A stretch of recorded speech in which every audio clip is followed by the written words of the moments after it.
Hello friends, I am भविष्य wing from फ्यूचरिज्मो academy और आज का हमारा टॉपिक है इसेंशियल्स ऑफ मैलिशियस प्रोसिक्यूशन और ये हमारा पार्ट 2 है मैलिशियस प्रोसिक्यूशन का। So let's start.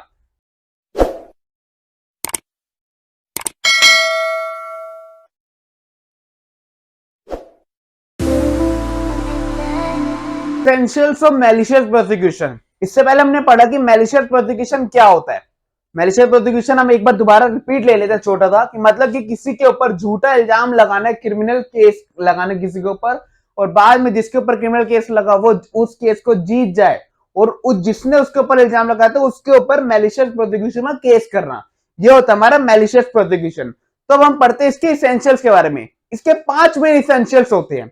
सबसे पहले there are 5 main essentials of the damages for the malicious prosecution. First, the plaintiff must have been prosecuted by the defendant.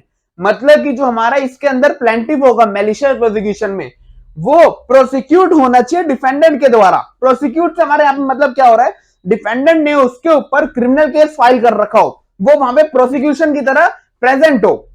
First हमारा essential ये हुआ। Second, the said prosecution was instituted without any reasonable and probable cause। मतलब कि जो उसने defendant, जहां पे जो डिफेंडेंट होगा हमारा, जो इसके डिफेंडेंट है हमारा मैलिशियस प्रोसिक्यूशन में, उसने हमारे प्लेंटिफ के ऊपर केस फाइल करा बिना किसी रीजनेबल और प्रोबेबल कॉज से। ये हमारा सेकंड मेन इसेंशियल हुआ। Third, the defendant must have acted maliciously. और इसमें जो हमारा मैलिशियस प्रोसिक्यूशन का डिफेंडेंट है उसने जो एक्ट करा वो मैलिशियसली एक्ट करा हो, ये थर्ड मेन इसेंशियल हुआ। Fourth main essential, proceeding complaint of must have been terminated favour of the present plaintiff. और जो हमारा ये मैलिशियस प्रोसिक्यूशन का प्लेंटिफ होगा उसमें जो उसके ऊपर क्रिमिनल केस फाइल करा था हमारे इसके मैलिशियस प्रोसिक्यूशन के डिफेंडेंट ने, उसमें वो हमारा प्लेंटिफ, प्रेजेंट प्लेंटिफ जीत गया वो वाला criminal case. Four main essential हमारा fifth, there must have been acted damages suffered by the party as result of the earlier prosecution. और इससे हमारे प्लेंटिफ को डैमेजेस हुए हो। ये होता है 5 में इसेंशियल्स। इन्हें चलो डिटेलिंग में पढ़ते हैं अब हम। तो फर्स्ट हमारा प्रोसिक्यूशन बाय द डिफेंडेंट, मतलब कि prosecution means criminal proceeding against a person in the court of law.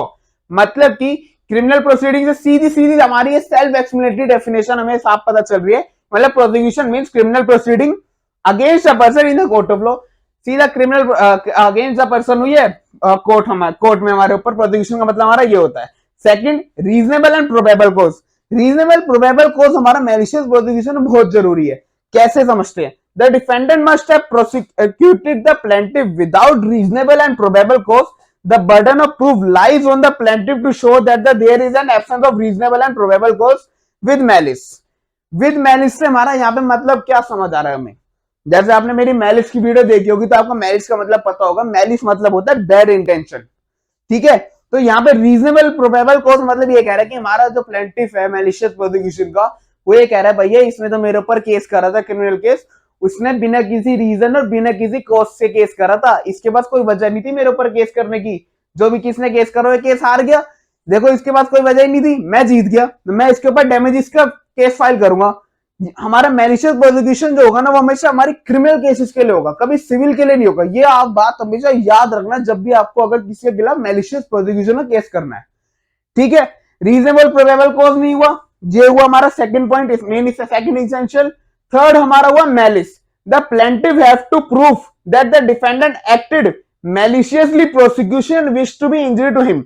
मतलब कि प्लेंटिफ को इसके अंदर हमारे प्लेंटिफ को यह प्रूफ करना पड़ेगा जो हमारा डिफेंडेंट है उसने उसके ऊपर मैलिशियसली एक्ट करा था, मैलिशियसली उसने उसके ऊपर केस करा था। थर्ड मेन इसेंशियल हो गया। फोर्थ हमारा termination of proceeding in favour of the plaintiff. भाई टर्मिनेशन ऑफ प्रोसीडिंग से हमारा यहाँ पे क्या समझ आ रहा है, भाई अगर हमारा प्लेंटिफ क्रिमिनल केस नहीं जीते तो वो मैलिशियस प्रोसिक्यूशन का केस थोड़ा ना कर पाएगा, अगर वो जीत जाता है तब वो कर पाएगा।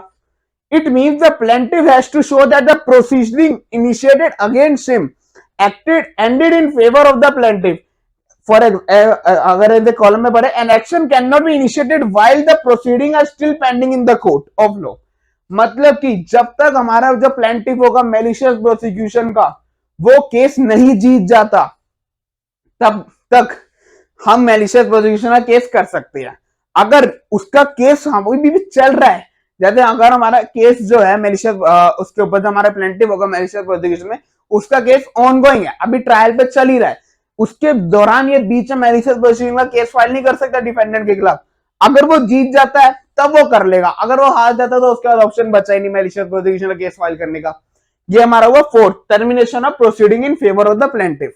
फेवर होना चाहिए प्लेंटिव के केस में, केस जो उसका क्रिमिनल केस डिफेंडेंट ने फाइल करा होगा उसके ऊपर। फिफ्थ हमारा डैमेज। डैमेज हमारा बहुत इंपॉर्टेंट है मेलिशियस प्रोसिक्यूशन में। हमें जो हम किसी के भी हमारे जिसका डिफेंडेंट होगा वो डिफेंडेंट के ऊपर केस ही इसलिए फाइल करेगा भाई उसको जो डैमेज हुए वो उसके डैमेजेस उसे दे दिए जाए। तो हम पढ़ते थे plaintiff must suffered a loss as a result of the prosecution complaint, क्योंकि भाई प्रोसिक्यूशन ने कंप्लेंट करी उसके खिलाफ झूठी, उससे उसे लॉस हुआ है, ये हमारा हुआ डैमेज। अब डैमेज भी होते हैं कई तरीके के। The damage may be one of three kinds and there आज भी सोलो। तीन तरीके के डैमेज होते हैं, अब इन्हें पढ़ते हैं हम कैसे डैमेज होते हैं। तीन, the damage may be one of the three kinds.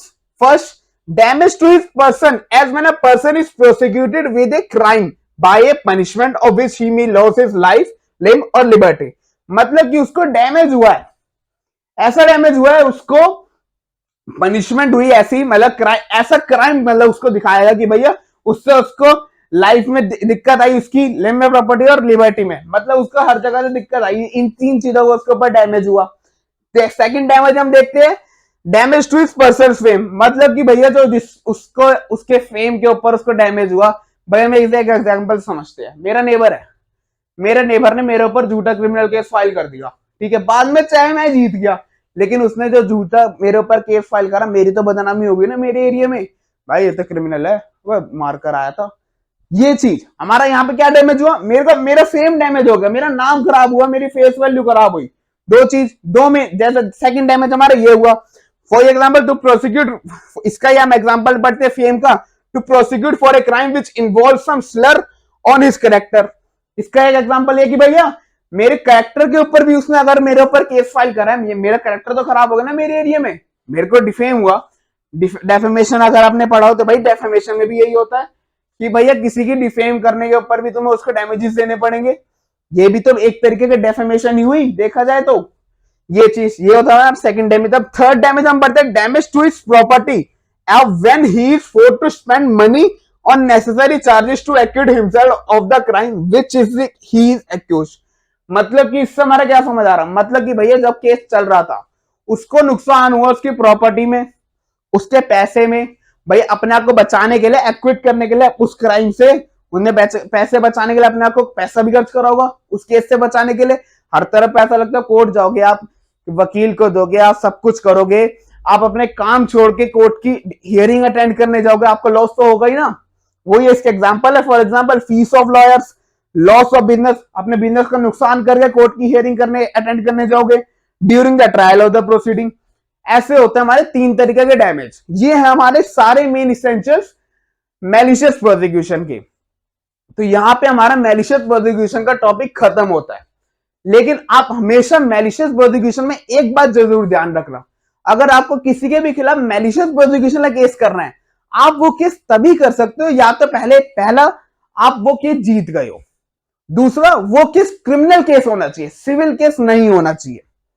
ये दो मेन चीजें तो जरूर होनी चाहिए, चाहे और एक बारी को चीजें आप फिर भी चाहे देख लें। ये चीज होता है हमारा मैलिशियस प्रोसिक्यूशन में। तो आज की हमारी वीडियो यहीं पे खत्म होती है। So thank you so much. If you like my video don't forget to press the bell icon and subscribe our channel. और अगर आपको हमारी ऑनलाइन या ऑफलाइन क्लासेस चाहिए हो तो आप नीचे दिए गए कॉन्टैक्ट नंबर पे कॉल कर सकते हो। और अगर आपको ऑनलाइन नोट्स चाहिए हो तो आप हमें इंस्टाग्राम, फेसबुक, टेलीग्राम पे मैसेज कर सकते हो, फॉलो कर सकते हो। Thank you.